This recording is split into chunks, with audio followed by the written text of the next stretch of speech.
parti. En régie, on est bon? Tom, alors, Erev Tov Lekoulam, on revient dans notre étude du livre de Bereshit, de livre de Shemot, ça y est, on est passé à Shemot depuis la semaine dernière. Et on est dans la paracha de Vaera. Alors, il a fallu faire un choix. Est-ce qu'on traite le début de la paracha ou est-ce qu'on traite la fin de la paracha? Le milieu. Le milieu, il faut choisir. On le relie au début ou à la fin. Bon, aujourd'hui, on va traiter de la fin. En fait, on va traiter des Makot. Bon, c'est évidemment un sujet que tout le monde connaît, les diplés, on a vu le film, tout va bien. On va essayer d'aborder les diplés de manière, j'espère, assez originale, mais qui, à mon sens, est la lecture première des diplés. Et je voudrais qu'on commence tout de suite avec un postulat de départ. Ok? Je n'ai pas de preuves archéologiques à ce que j'avance, je n'ai que des versets. Mon postulat de départ, c'est que Pharaon, Paro, c'est un grand bonhomme.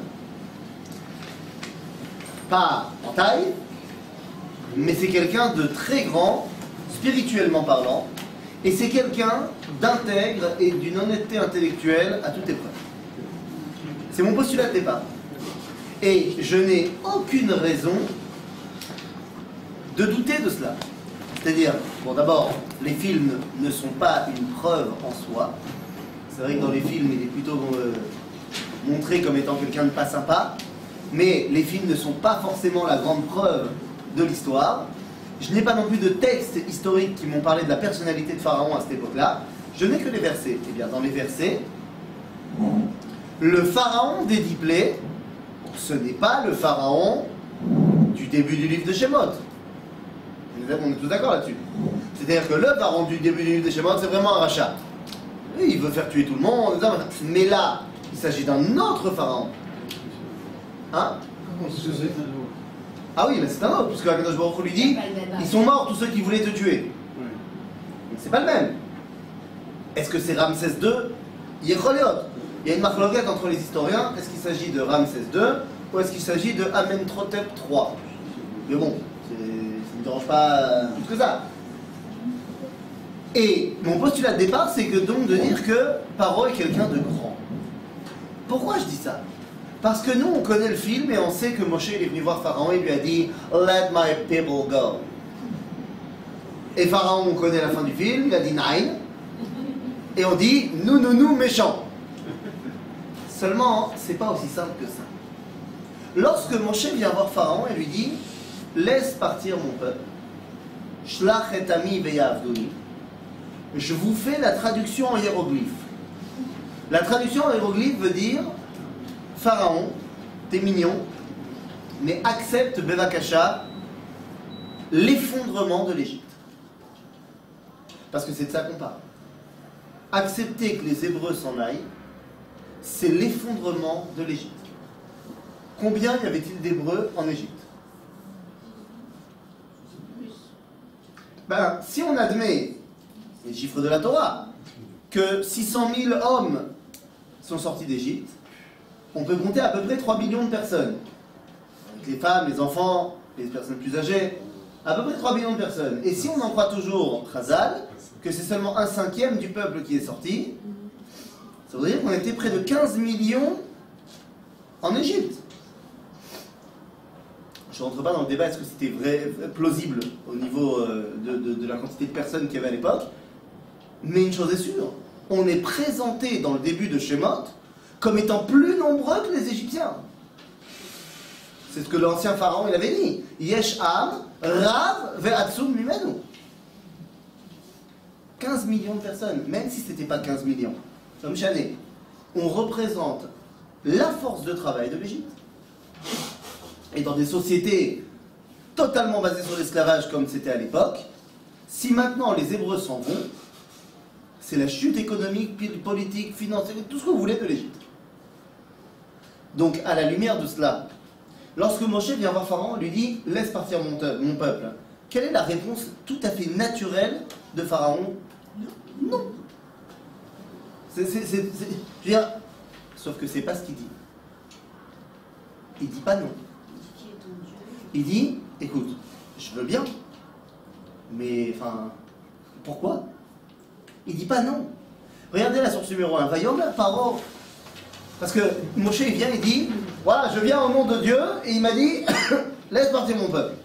Pharaon il vient et il dit, écoute, Vayomer Paro, Mi Hashem Asher Eshma Bekolo. Tu viens au nom d'un Dieu, et je ne le connais pas moi. C'est pas, c'est nul ton Dieu, j'en veux pas. Bon merde, Mi Hashem Asher Eshma Bekolo, Bemet, misé.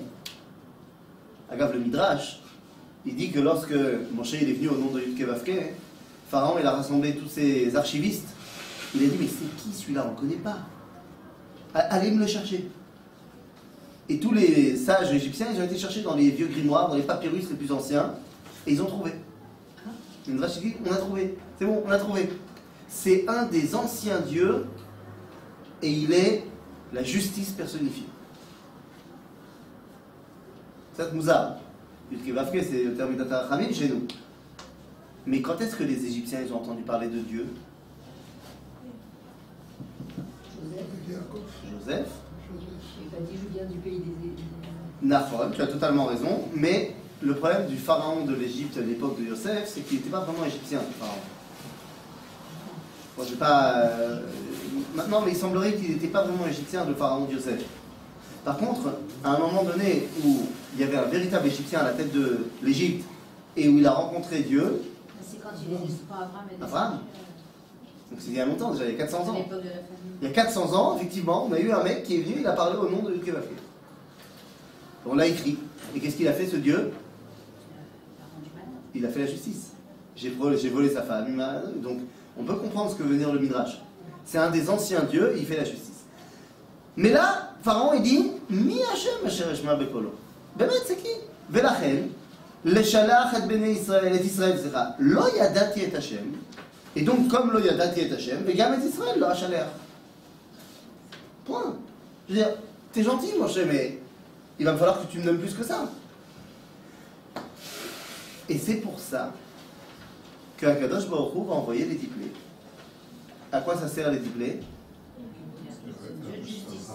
Non, non, exactement. À faire découvrir Dieu aux yeux des Égyptiens. Lema Niedou Mitzraim ki ani Hashem. Voilà pourquoi j'emmène les diplés. Hein? C'est pas la seule raison. C'est la seule raison qui est amenée dans la Torah. Quelle autre raison? Non, il y a trois.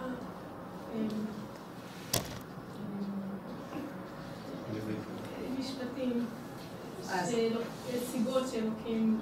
Ah, chez Omer, qui va leur dire. Il va dire c'est parce qu'ils sont persécutés, c'est parce que. Et on va retrouver ça dans le Detzach, Adam, Be'achab. Nachon. Mais ça, c'est de la taphora. C'est-à-dire, la raison principale du dévoilement, c'est pour qu'il se dévoile. Il s'agit d'un dévoilement ici. Lorsque Dieu emmène les diplés, il se dévoile. Chez nous, il se dévoilera avec les 10 commandements. Il s'agit d'un dévoilement. Donc d'abord et avant tout, il faut que les Égyptiens, ils me connaissent. Pourquoi ça va passer par ces plaies-là? Alors, là, je suis d'accord avec ce que tu dis. Mais d'abord, la raison globale de pourquoi il se dévoile, parce qu'il faut que les Égyptiens sachent qui c'est. Ok? Dernière petite introduction avant de commencer dans les diplés. Pourquoi il se prend la tête, Dieu? Pas faire comme ça, et puis c'est bon.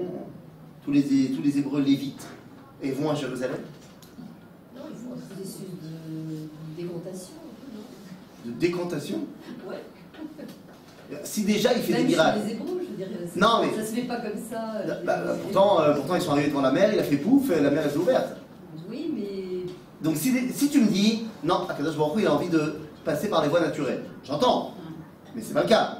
Ça, c'est notre cas à nous. Pour amener notre Géoula à nous, Akadosh Baruch Hu, il a décidé de passer par les voies naturelles, ça a pris 2000 ans, et puis finalement, on a créé l'État d'Israël sans miracle. Il a fait. Mais là, à l'époque de l'Égypte, il n'a pas décidé de passer par les voies naturelles, Dieu. Il fait des miracles. Donc si déjà il fait des miracles, pourquoi il met tellement d'efforts à convaincre le Pharaon? Parce qu'il veut le convaincre. Pourquoi? Parce que c'est la plus grande puissance du monde. Et donc, la Géoula, elle est pour qui? Pas que pour nous, pour le monde entier. Donc il faut convaincre le Pharaon. Alors c'est parti. Les diplés ont une seule vocation, convaincre Pharaon de nous laisser partir. Ok?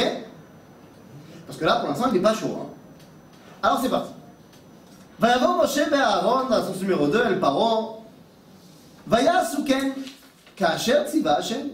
וישלח אהרון את מטהו לפני פרעה ולפני עבדיו, וילד תנין, ויקרא גם פרעה לחכמים ולמחשבים, ויעשו גם הם בחרטומי מצרים בלעדיהם. כן, וישליחו איש מטהו, ויהיו לתניים, ויבלע מטה אהרון את מטותם. Première scène du débat. Moshe et Aaron font le coup du serpent. À votre avis, pourquoi on fait ça? Parce que c'est la magie, parce que c'est les habitudes de là-bas. D'abord, c'est un dieu, je crois. Quoi, le serpent? Ouais. Alors, c'est quoi l'intérêt? Pourquoi Moshe et Aaron ils transforment leur bâton en serpent? C'est quoi le but? Est-ce que c'est fait pour impressionner les Égyptiens? Pour leur montrer, regardez ce qu'on est capable de faire. Non, parce que c'est Mais évidemment, parce que transformer un bâton en serpent, on apprend ça en deuxième année en khartoumitude. Attends, c'est n'importe quoi, la preuve. Il a vu ça, Pharaon il a dit bon les gars, allez à vous. Et ils ont fait pareil. Donc il n'est pas là pour les impressionner. Elle est là pour leur dire, les amis, on parle la même langue. Je me mets à votre niveau. Et ça, c'est un grand principe quand on débat avec quelqu'un. Il faut parler un langage que l'autre comprend. Sinon, ça ne sert à rien. C'est-à-dire? Donc, le premier élément, c'est de dire Ani Medaber Mitzrit. Bon, en plus, Moshe, il sait parler Mitzrit. Il connaît très bien les rouages du palais de Pharaon. Il y a grandi pendant 40 ans quand même. Donc, Moshe vient, transformant son bâton en serpent, il vient dire Ani Retsini. Je suis sérieux avec vous. On va parler un dialogue que vous pouvez comprendre. Pharaon, il accepte et il dit allez, je te laisse ouvrir le match. Pourquoi faudrait-il que je laisse partir les Hébreux? Et on va faire maintenant un jeu qui a disparu des écrans depuis longtemps, qui s'appelait Jeopardy. Vous connaissez Jeopardy? C'était un vieux jeu de l'époque, où le but du jeu, c'était, tu avais les réponses des questions, il fallait que tu trouves la question. Donc nous, on va faire pareil. On a les plaies, on a donc les réponses, il va falloir se deviner quelle est la question que Pharaon a donnée et a posée à Moshe. Et avant de commencer vraiment, dernière petite chose, on va utiliser un principe de base qui s'appelle les ennemis de mes ennemis sont mes amis. Ok? Ou en hébreu, Hashabbat matzil et chavrotea. Il y a un principe de halakha dans le Shabbat qui dit que le Shabbat sauve ses copines. Ça veut dire quoi? Ça veut dire que, halakhiquement, sèchement parlant, je ne dis pas que c'est ce qu'on fait aujourd'hui, hein, on ne fait pas ça aujourd'hui, mais halakhiquement, sèchement, s'il y a un juif qui se noie, Shabbat, est-ce que j'ai le droit de transgresser Shabbat pour aller le sauver? Oui. Oui. Pourquoi? Parce que c'est un juif. Parce que c'est un juif, donc il est chômeur Shabbat. Donc le Shabbat, il est copain avec lui. C'est sa copine, le juif. Donc, j'accepte que tu me transgresses pour aller le sauver. Mais si un goy, il se noie, Aussi. eh ben, d'après la halakha netto proper, non. Parce qu'il ne fait pas Shabbat. Donc Shabbat, il dit, c'est pas mon pote celui-là. Parce que Donc, si c'est un juif qui ne fait pas Shabbat. oui, mais un juif, il a l'obligation de faire Shabbat à la base. Maintenant, je te rassure tout de suite, aujourd'hui, on sauve tout le monde, qu'il soit juif ou qu'il soit non juif. Et une des raisons, c'est qu'à l'époque, tous les juifs, de toute façon, ils font Shabbat, à l'époque du Talmud. Tous les juifs font Shabbat. Et c'est quoi les goyim qui vivent avec nous à cette époque-là? Des gens qui ne sont pas très copains avec nous. Donc il y a aussi une dimension de nanana naner, t'es pas mon copain, je t'aime pas.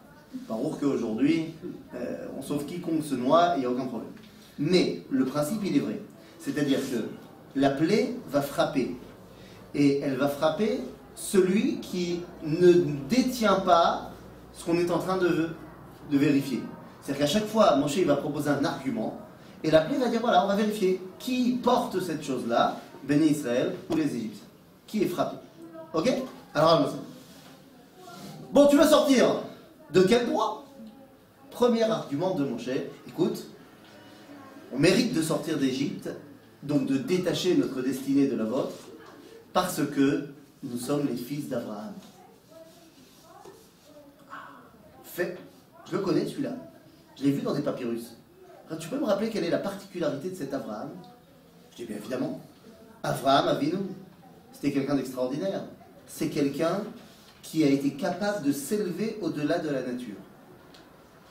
Regardez la source numéro 3. Vayelech Avraham ka'asher diber elav Hashem, vayelech ito Lot, ve'Avram ben 5 shanim, ve-70 shana betzeto micharan. Avraham s'en va de Haran. Il quitte le fleuve.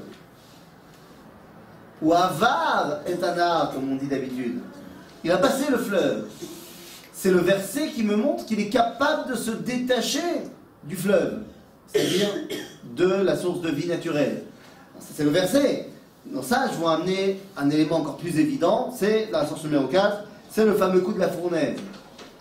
C'est l'histoire, Abraham, avec son monothéisme, ne plaît pas à Nimrod, qui le jette dans la fournaise, et qu'est-ce qui se passe avec lui? C'est pas tellement normal. Quand on jette quelqu'un dans le four, il s'en sort pas en général. Abraham, il s'en sort, à point. Et donc ça veut dire quoi? Ça veut dire que Abraham, il a la capacité de s'élever au-delà de la nature. Pshhh, il a fait, dit Pharaon. Kol hakavod Abraham, franchement, ça c'est vrai que c'est pas mal. Mais qu'est-ce qui me dit que vous avez hérité de cette qualité abrahamesque? Fair enough, dit Moshe, voyons voir.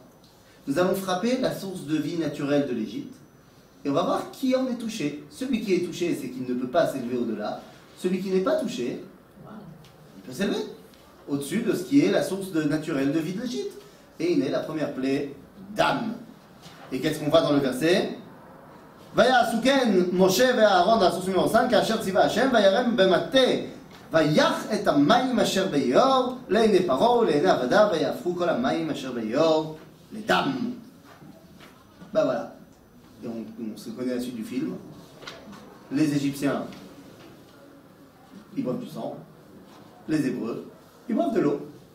1-0 pour Moshe. Mais Pharaon a plus d'un tour dans son sac et dit bon, j'avoue, kol hakavod, vous êtes bel et bien les descendants d'Abraham, vous avez gardé cette qualité de vous élever au-delà de la nature. Kol hakavod. Mais je te rappelle que moi, Pharaon, je suis le monde. Je suis le représentant du monde. Je suis la plus grande puissance du monde de l'époque. Et si je me souviens bien, vous n'êtes pas les seuls à être les Bnei Abraham. Ishmaël. À ce titre, vous ne pouvez pas revendiquer un destin qui vous est propre. Pas en tant que Bnei Abraham. Un partout.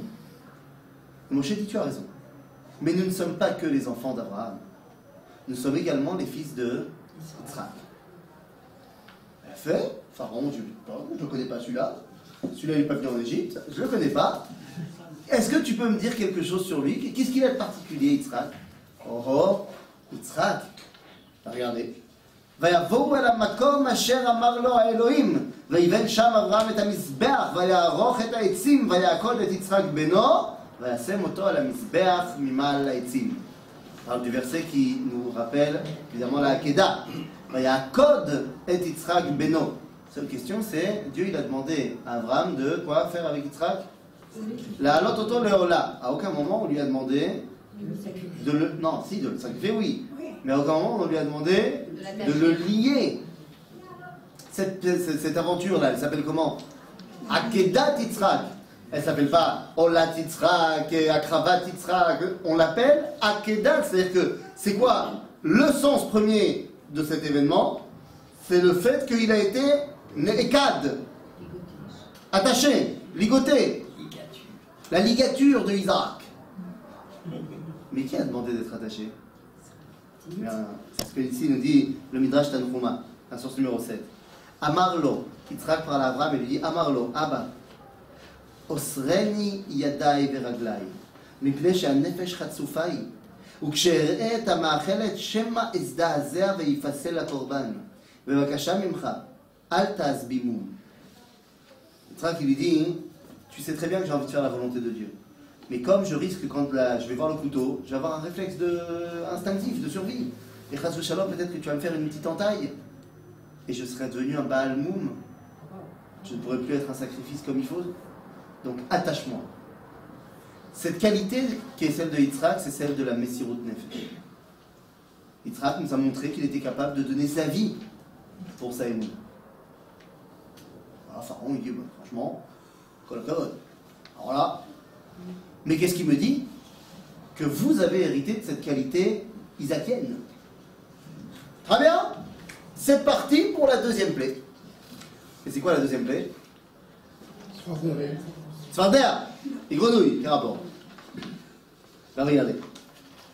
Vaisharatz lecha ayor tzfardeim ve'alu ba'u bebetecha. Pas très sympathique. Ou be-chadar mishkafcha, aussi dans ta chambre. Ve'al mitatecha, il y en aura dans ton lit. Ou bebet avadecha ou amecha. Il y en a partout en Égypte. Bon, c'est pas très sympa, mais quel rapport avec la Messirut Nefesh d'Yitzhak? Ou vetanurecha ou bemishantecha. C'est-à-dire que les grenouilles ont été également dans les fours des Égyptiens. Ils disent Razal, tse ulmad minat tzfardea. Va apprendre un petit peu de la grenouille, qui a été prête à rentrer dans les fours pour faire la volonté de son créateur. En d'autres termes, il s'agit ici de cette même Messirut Nefesh. Et là encore, les Égyptiens sont touchés, et pas les Hébreux. 2-1 pour Moshe. Sauf que Pharaon ne reste pas comme ça, il dit, écoute, il a fait Meot, Bémet, Kolakavod. Mais si je ne me trompe pas, vous n'êtes pas les seuls à être les descendants de Yitzhak. Ils savent. Ils savent qu'il va devenir Édom, qu'il va devenir le monde romain, qu'il va devenir le christianisme. D'ailleurs, on retrouve cette qualité de Messirut Nefesh dans les premiers chrétiens, qui ont été prêts à se faire tuer pour leur nouvelle foi. Hein?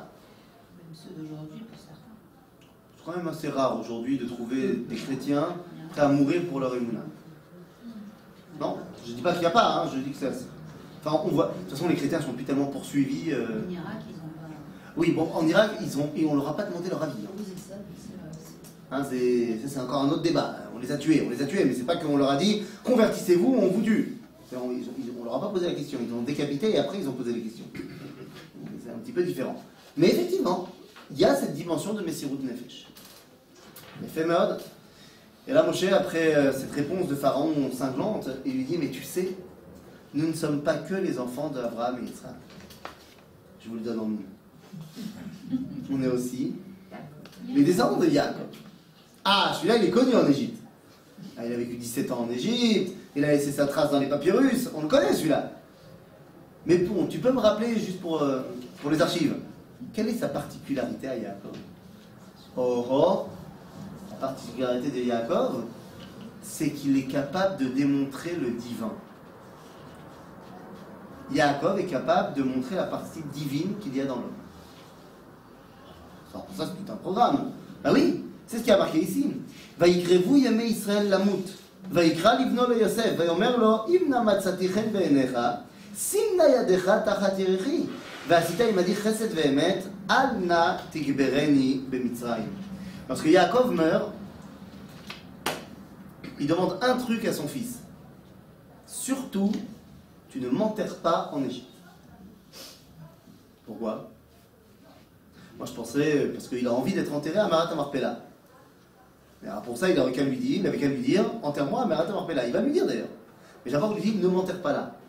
Pourquoi il ne veut pas être enterré ici? Rashi, il dit, il est dans la source numéro 10, Sofa liot afara kinim.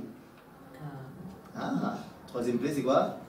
Kinim. Yaakov savait qu'à un moment donné, il y aurait une makat kinim. Et alors, il avait peur que ça le gratte dans la momie. Quel problème? Sofa afara liot kinim. Après, Rashi nous dit Veshe'en mete chutz la'aretz chaim ella betzar gilgul mechilot. Mais ça, venez, on laisse tomber pour aujourd'hui. Et aussi, shelo ya'asuni mitzrayim avoda zara. Yaakov avait peur qu'on fasse de lui une idolâtrie. Et pourquoi? Je vais vous dire pourquoi. Pharaon en Égypte, il est considéré comme quoi? Comme un dieu. Quand Yaakov arrive en Égypte, il fait quoi à Pharaon? Il le bénit. Donc si Pharaon il est considéré comme un dieu et que Yaakov bénit Pharaon, donc Yaakov il est considéré comme super dieu. Alors pourquoi est-ce qu'il n'a pas eu de risque pendant que Yaakov était en vie? Pourquoi il n'a pas dit je ne veux pas rester là, j'ai peur qu'on fasse de moi une idolâtrie? Parce que quand Yaakov il est vivant, et quelqu'un qui commence à se prosterner devant lui, il va lui dire allô, tu te lèves, c'est pas moi, c'est le patron. Le problème c'est quand? C'est quand Yaakov meurt. Je sais pas, ça paraît bizarre, il semblerait qu'il y a donc une tendance chez les goïms de prendre un juif mort et de le diviniser. Je sais pas pourquoi je dis ça. Mais effectivement, pourquoi est-ce que Yaakov il a cette dimension du divin? Parce que lorsqu'il arrive à Shrem, et à Bethel surtout, comment est-ce que Dieu va l'appeler? Vayikra lo El Elohei Israël. Rachid dit, Sheakadosh Baruch Hu kara le Yaakov El. Il est capable de dévoiler le divin, Yaakov. Et c'est la raison pour laquelle il ne voulait pas être enterré ici. Lama. Parce qu'il savait qu'un jour il y aurait Makat Kinim. Iné, Makat Kinim. Et qu'est-ce qui va être dit à propos de Makat Kinim? Eh bien, regardez. ויעשו כן החרטומים בלהטיהם להוציא את הכינים ולא יכולו. Les deux premières plaies, les Égyptiens ils ont réussi. Pourquoi? Parce que quelque part ils sont aussi concernés. On a dit, vous n'êtes pas les seuls avec les enfants d'Abraham et de Yitzhak. Donc ils ont réussi la première et la deuxième plaie. Mais la troisième, c'est Bnei Yaakov c'est Shelanu. ולא יכולו, ils n'ont pas réussi. ותהי הקינם באדם ובבהמה ויאמרו החרטומים אל פרעה אצבע אלוהים היא.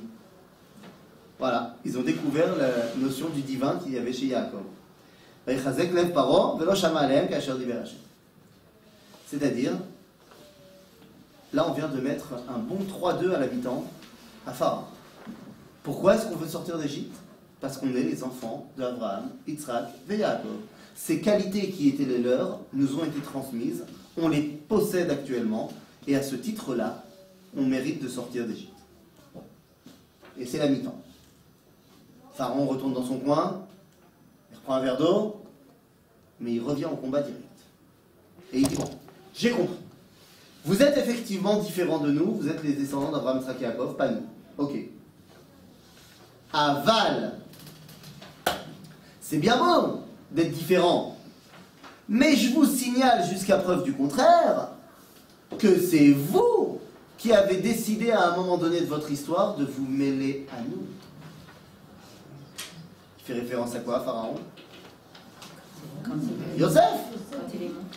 Quand Yosef a fait venir tout le monde. C'est vous, les Juifs, qui avez décidé de venir vous installer en Égypte. Alors vous allez me dire la famine. Ouais, la famine, tu l'as vu mon œil? La famine a duré 5 ans. Ça fait 210 ans que vous êtes là. C'est vous qui avez décidé de ne pas repartir. Donc vous êtes bien chez nous, vous avez décidé de vous mêler à nous. À ce titre-là, vous ne pouvez pas maintenant vous détacher. Vous avez décidé de lier votre destinée à la nôtre. On a construit plein de choses ensemble, être Pitom, être Ramsès. Ça se fait pas de partir maintenant. Bon argument. Franchement, bon argument. En fait, qu'est-ce qu'il est en train de dire? C'est quoi l'argument de Pharaon? Que c'est nous qui avons décidé de nous mélanger. Comment on dit ça en hébreu, se mélanger? Les Itarbev. Donc c'est quoi la quatrième plaie? Katarov. Ah, tu es en train de dire qu'on a été Be'irbouv, qu'on a été Me'oravim, Arov, et Chadim Hasheni. Ben viens, on va voir. Les 3 premières plaies, Akadosh Baruch Hu a fait une différence entre les Égyptiens et les Hébreux. La première plaie du sang, des grenouilles, et des poux. Pour ce qui est de la plaie de Arov, eh ben c'est pas ce qui est dit. La différence n'est pas faite entre les Égyptiens et les Hébreux, elle est faite entre des localisations. Regardez.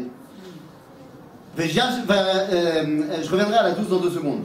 Veifleti bayom hahu et eretz Goshen asher ami omed alea. Lebilti yosham arov. Leman teda ki ani Hashem bekerev haaretz. Ici, la différenciation n'est pas faite entre Égyptiens et Hébreux, mais entre Eretz Goshen et le reste du pays. Pourquoi? Eh bien parce que non, Pharaon. Non, je suis désolé, on n'a pas été mélangés. Yosef ne nous a pas fait venir en Égypte.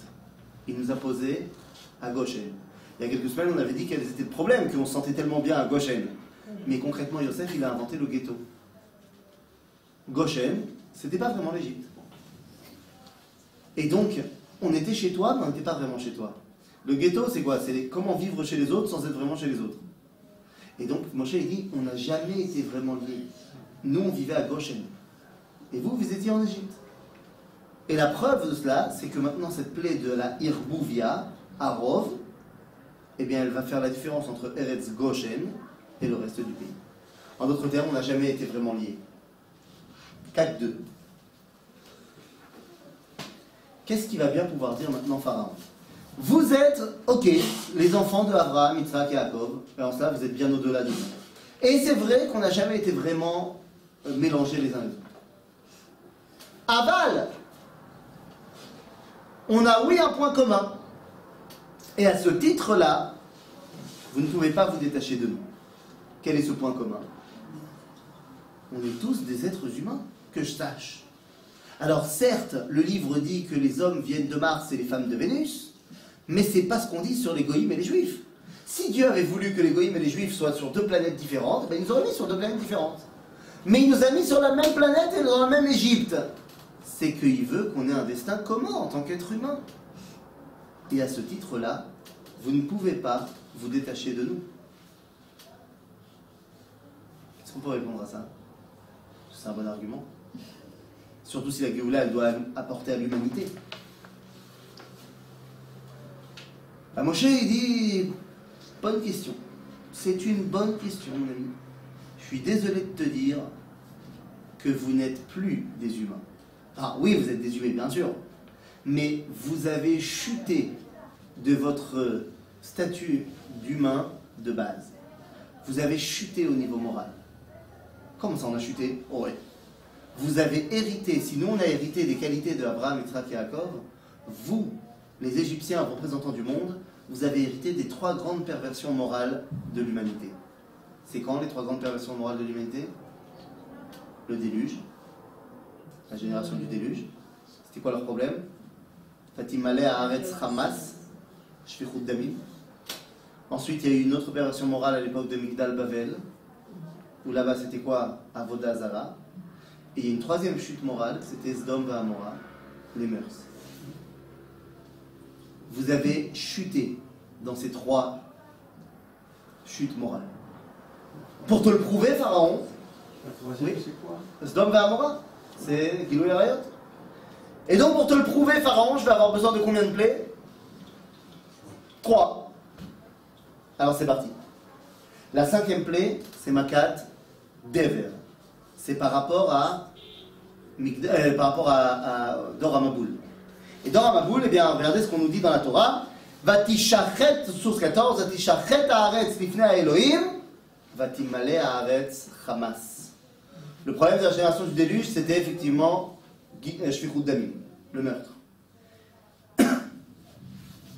Le meurtre, ça veut dire que tu ne respectes pas la vie. Moshe est en train de dire, vous non plus, vous ne respectez pas la vie. Comment est-ce qu'on le sait? Comment est-ce que lui il le sait? Vayar ish mitzri, make ish ivri.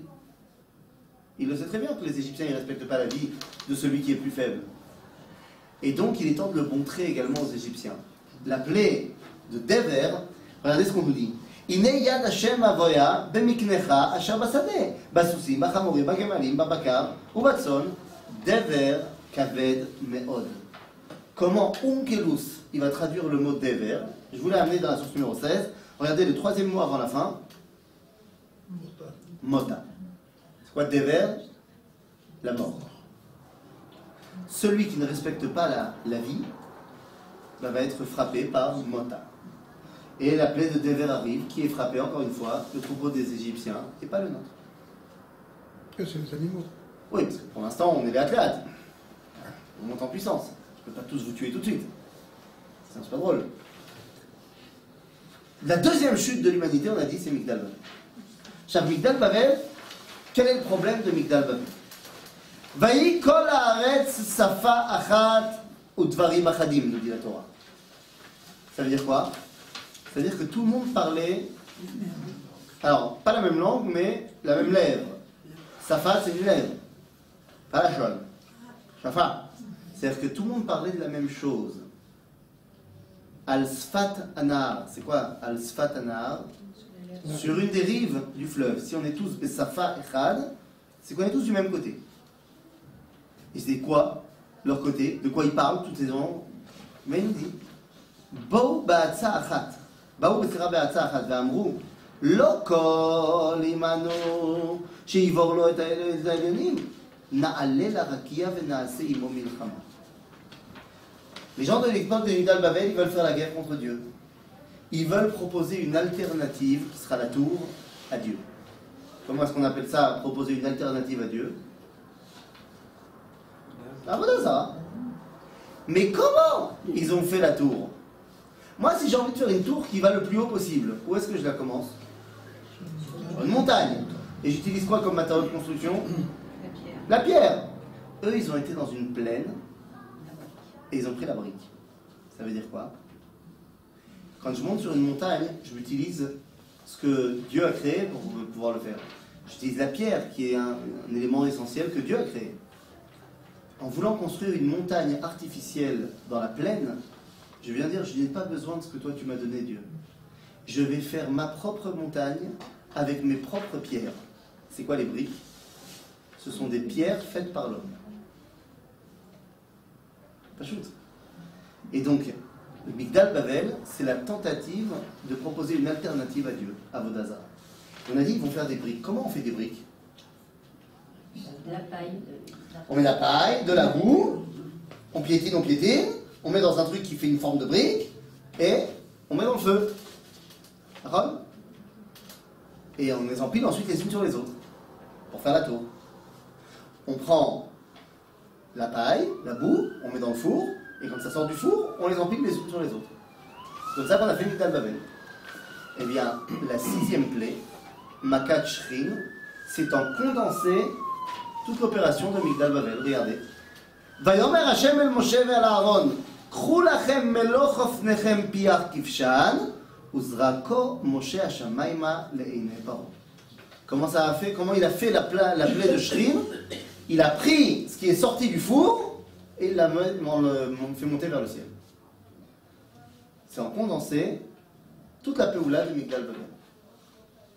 Et là, encore une fois, on voit que les Égyptiens sont frappés de panique. Et enfin, la 3e chute morale de l'humanité, on a dit, c'est Sdom et Amora. Quel était le problème à Sdom et Amora? C'est quoi le problème là-bas? Gilui Arayot. Bah, ça dépend à qui tu demandes. D'après le Sefer Yecheskel, il y a un problème de chesed. C'est d'accord. D'après la Torah, L'inceste c'est pas l'inceste. aussi. Non. Où tu vois qu'il y a marqué l'inceste dans la Ah Torah? non, ouais. L'homosexualité. Ce qu'ils nous disent ici, Vaikreu, El Lot. La source 21, je saute pour l'instant volontairement la 20. ויקראו אל לוט ויאמרו לו עיינה האנשים אשר באו אליך הלילה הוציאם אלינו ונדע אותם. Le problème là-bas c'était Mishkav Zachour. D'un autre côté, on dit dans la source numéro 2, מעשה בשתי נערות שירדו לשתות ומלאות מים, אמרה אחת לחברתה, למה פניך חולניות? אמרה לה, כולו מזונותיה, כולו שיחה מזונותיה. וכבר היא נטויה למות. מה עשתה?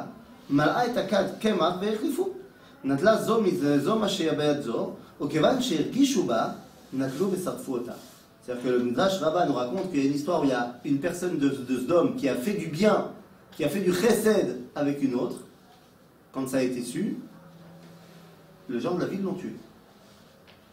Donc à Sdom, il y a deux problèmes. Le problème de Tzedaka, et le problème de l'homosexualité. Quoi, il y aurait un lien entre les deux? Oui. Pourquoi Lot a décidé d'aller à Sdom? C'était plus riche. Il lui manque pas, il manque de rien, Lot. Il a beaucoup de troupeaux. Les amis, comment Sdom nous est présenté dans la Torah? Pas comme un endroit riche. Regardez la source numéro 20. Issa Lot et Enav, vayar et kol kikar Yarden, ki kulam mashke, לפני שחט השם את סדום ואת עמורה, כגן השם, כארץ מצרים בו החצוע. Comment nous est présenté Sdom? Kegan Hashem. C'est quoi le jardin de Dieu? Ça vous fait référence à quoi? Gan Eden. À Sdom, on était persuadé d'être arrivé au Gan Eden. D'être arrivé au top du top du top. Et alors, quel est le problème? Le problème, il est le suivant. Si tu es arrivé au top du top du top, tu ne peux pas laisser les gens faire de la tzedaka. Parce que si quelqu'un demande ne serait-ce que 10 agourotes, c'est pas grand-chose. Il manque 10 agourotes pour prendre le bus. Et ça veut dire qu'il manque quelque chose. Ça veut dire que le monde dans lequel tu vis n'est pas encore le monde idéal, puisqu'il manque 10 agourotes. En d'autres termes, demander 10 agourotes, c'est remettre en cause tout l'idéal de notre société qui dit qu'on est déjà arrivé au top. Et si on est arrivé au top, j'ai évidemment plus besoin de chercher dans l'autre celui qui me complète, puisque je suis déjà au top. Pourquoi est-ce que je me marie avec une femme, moi qui suis un garçon? Parce que je comprends que la femme me complète. Il y a des choses chez elle qu'il n'y a pas chez moi. Il y a des choses chez moi qu'il n'y a pas chez elle. Je ne vais pas vous faire un dessin, mais aussi au niveau biologique, pour faire des enfants, ça se complète bien, un garçon et une fille.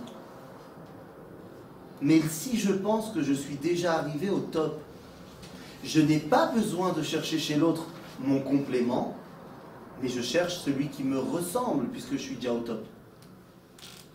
Chaque civilisation qui s'est vue, qui se voyait être déjà arrivée au temps messianique, au top,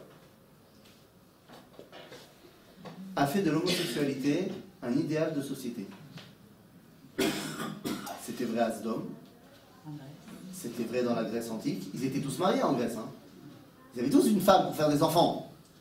Mais l'idéal, c'était la relation avec un jeune Bachour d'Athènes. Et maintenant? Et la société occidentale dans laquelle on est. Non, il va parfait. Hein? Personne ne se sent parfait. La société occidentale pense qu'elle est arrivée au top de ce qu'elle pouvait produire. Et maintenant, on commence le déclin de la société occidentale. C'est clair, net et précis. Et pour l'instant, on n'est pas encore arrivé au stade où c'est l'idéal d'être homosexuel. Ça viendra. Ça viendra, où ça sera un peu mal vu quand tu iras te marier avec un mariage hétérosexuel. Ça sera t'es has-been. C'est quand même mieux. Et c'est de ça qu'on parle. C'est cette dimension de se dire je suis déjà arrivé au top. Alors que c'est pas vrai. Peut-être qu'à Sodome, ils pensaient qu'ils étaient arrivés au top, mais le monde entier n'y était pas. Hein. En gros, vous êtes en train de dire que vous êtes arrivé dans le monde de l'idéal. Mais dans le monde de l'idéal, les amis, Hachem ou Echad.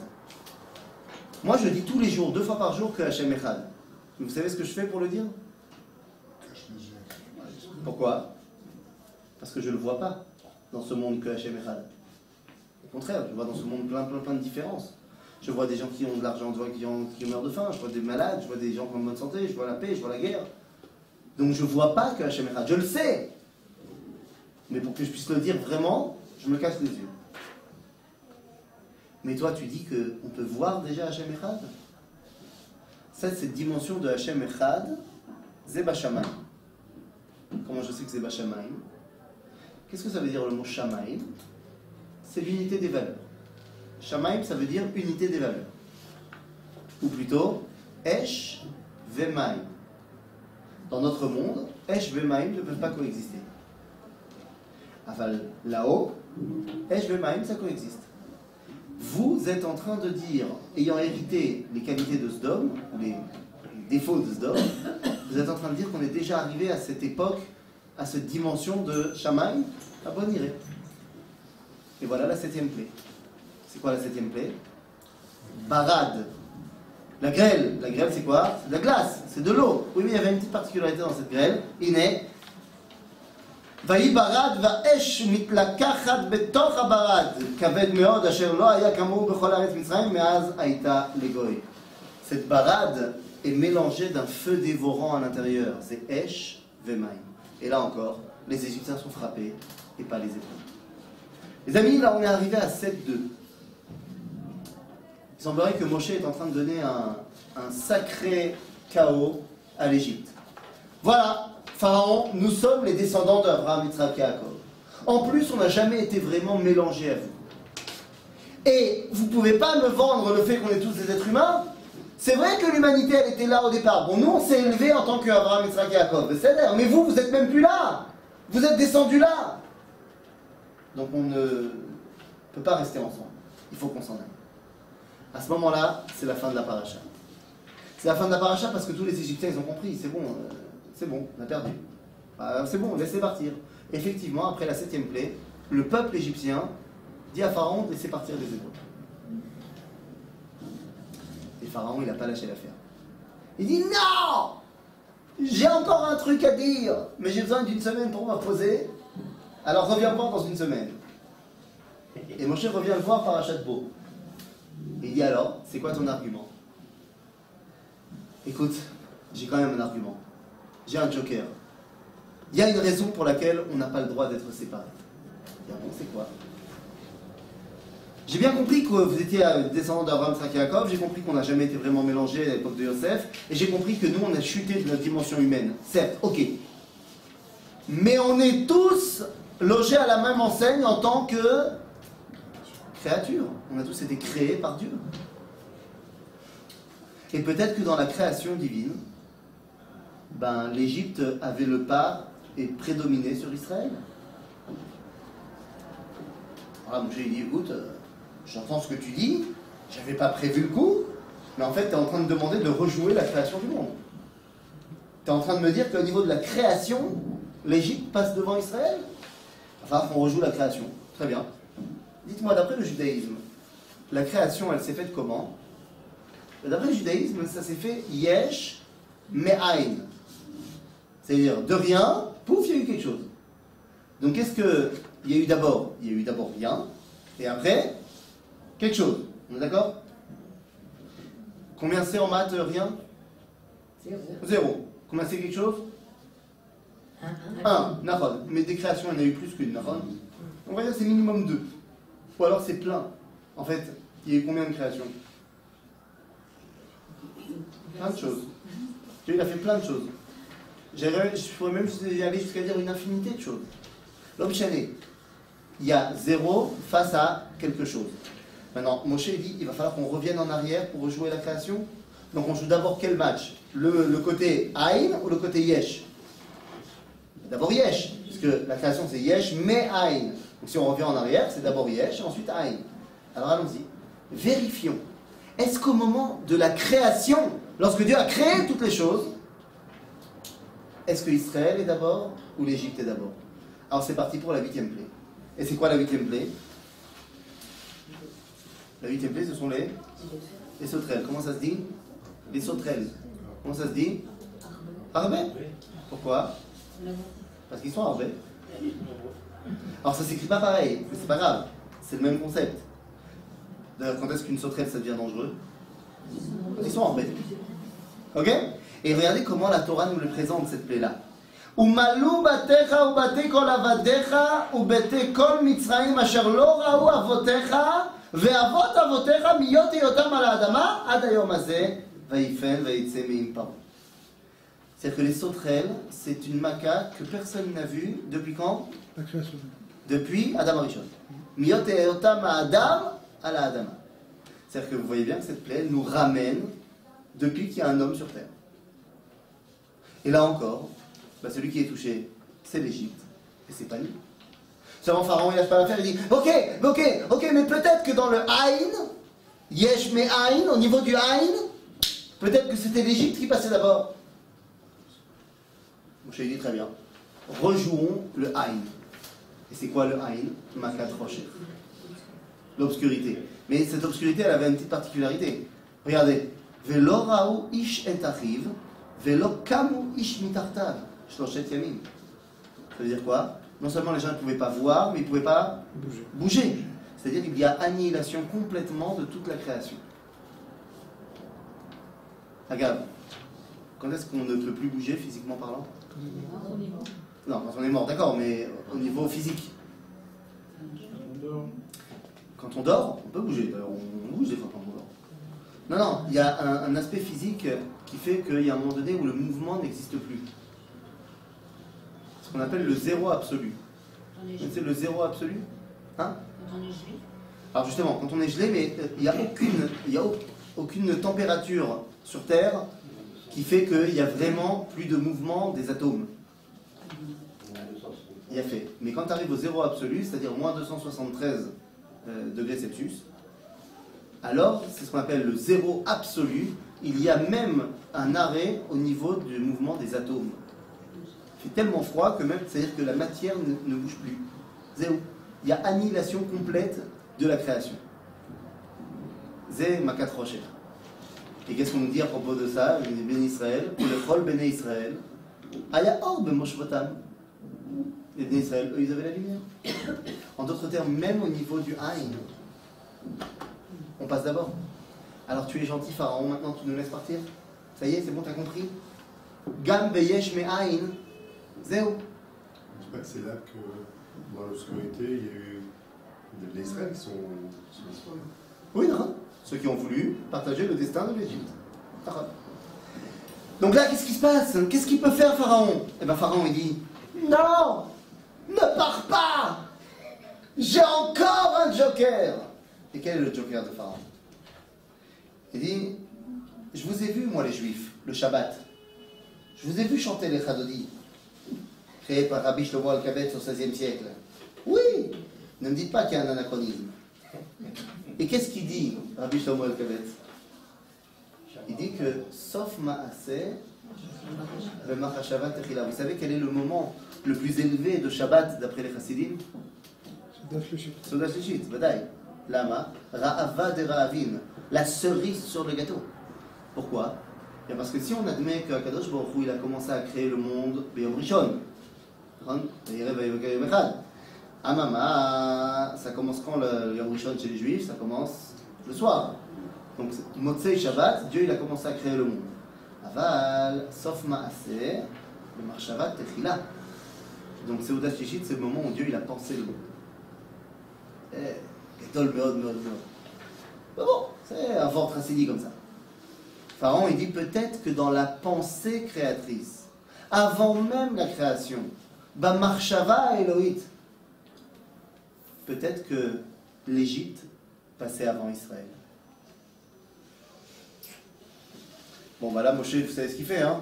Il dit, bon, bah, c'est bon, je pose les armes, hein, je pose le classeur. En fait, tu demandes quoi? Tu demandes de vérifier ce qui s'est passé avant la création. C'est avant qu'il y ait toute créature, donc moi, je ne peux pas te répondre. Tu as compris que moi, je ne suis plus dans le coup. Bon, alors, qui peut répondre à cette question-là? Iné. Qu'est-ce qui se passe dans la dernière plaie? ויהי בחצי הלילה והשם היכה כל בכור בארץ מצרים מבכור פרעה יושב על כיסאו עד בכור השבי אשר בבית הבור וכל בכור בהמה. Qu'est-ce qu'on dit dans la Haggadah de Pessah? אני ולא מלאך, אני ולא שרף, אני הוא ולא אחר. Oui, la dernière plaie, vu ce que Pharaon demande, qui est le seul à pouvoir répondre? Kadosh Baruch Hu. Birvodo be'atzmo. Et donc en fait, Pharaon il demande quoi comme mifran? Le dernier mifran, c'est quoi? C'est quel est le réchit de Bereshit bara Elohim et hashamayim ve'et haaretz. Comment est-ce qu'on traduit? On avait dit dans le premier cours, Mazé Bereshit, Bishvil Réchit. Mais quel est ce réchit pour lequel Dieu a créé le monde? Israël, comme dit Rashi, ou l'Égypte? Et donc, Akadosh Baruch Hu lui-même vient et va frapper le réchit. Et on va voir quel réchit est frappé, quel réchit est gardé. Est-ce que c'est le réchit, les Bechorot des Hébreux, ou ceux des Égyptiens? Et on voit qu'encore une fois, c'est le réchit des Égyptiens qui est frappé, Makat Bechorot. Vous savez ce qui se passe maintenant? Une fois qu'on a fait Makat Bechorot, bah ça y est, il n'y a plus rien, ça y est, Pharaon, il n'a plus d'arguments. Et vous savez ce qu'il n'aurait jamais dû faire à ce moment-là? Il n'aurait jamais dû nous laisser partir. Vous savez pourquoi? Parce qu'il sait qu'il n'y aura pas de plaie 11. Comment il sait? Mais depuis le début, il le sait. Dans la paracha de Shemot, la semaine dernière, Moshe lui avait déjà dit qu'au maximum, ce sera Makat Bechorot. Regardez, dans la source 27. Va Omar Elecha, on est dans Shemot, on est avant les tiplés. Il lui dit, Va Omar Elecha, Shlach et Beni veyavduni, Vatemaen leshalecho, ineni oreg et bincha bechorecha. C'est-à-dire, Moshe a prévenu Pharaon avant les tiplés. Il dit, ou tu laisses partir mon peuple, ou ça arrivera jusqu'à Makat Bechorot. Ben là, c'est arrivé à Makat Bechorot.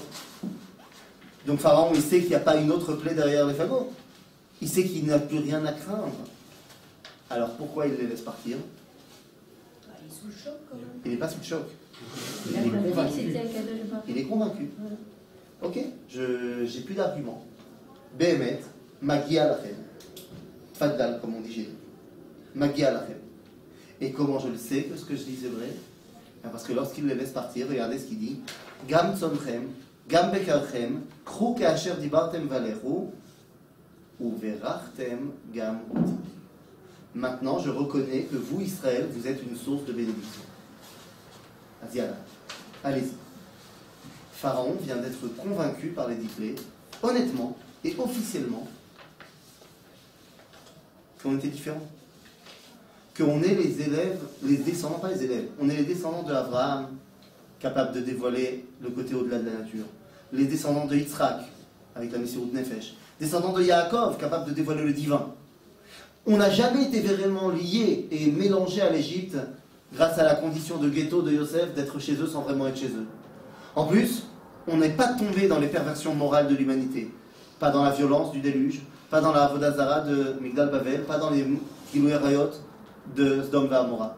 Et y compris dans la création même, le projet de la création, tant au moment où les créatures étaient déjà sur place qu'au moment du Haïn, et même dans la pensée créatrice.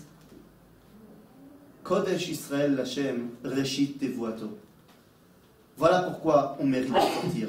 Et à ce moment-là, Pharaon dit, c'est bon, je vous tire mon chapeau, vous pouvez sortir, prenez tout le monde et bénissez-moi. Pharaon vient d'être convaincu. Si Pharaon vient d'être convaincu, alors comment ça se fait qu'il nous poursuit 3 jours plus tard? Eh bien c'est à ça qu'il faudra répondre quand on étudiera Parashat Beshalach. Et j'en profite pour vous dire qu'on a un peu étudié Parashat Bo, parce que les 3 dernières plaies, c'est Parashat Bo. Donc fair enough, c'est pour ça que la semaine prochaine, je ne serai pas là. Donc comme ça, vous ne pouvez pas dire qu'on n'a rien fait sur Parashat Bo. On a fait quand même un petit peu de Parashat Bo. La semaine prochaine, je serai en Pologne, donc je ne pourrai pas faire le cours. Et on se revoit la semaine d'après pour Parashat Beshalach, pour répondre à cette question-là. Ça va?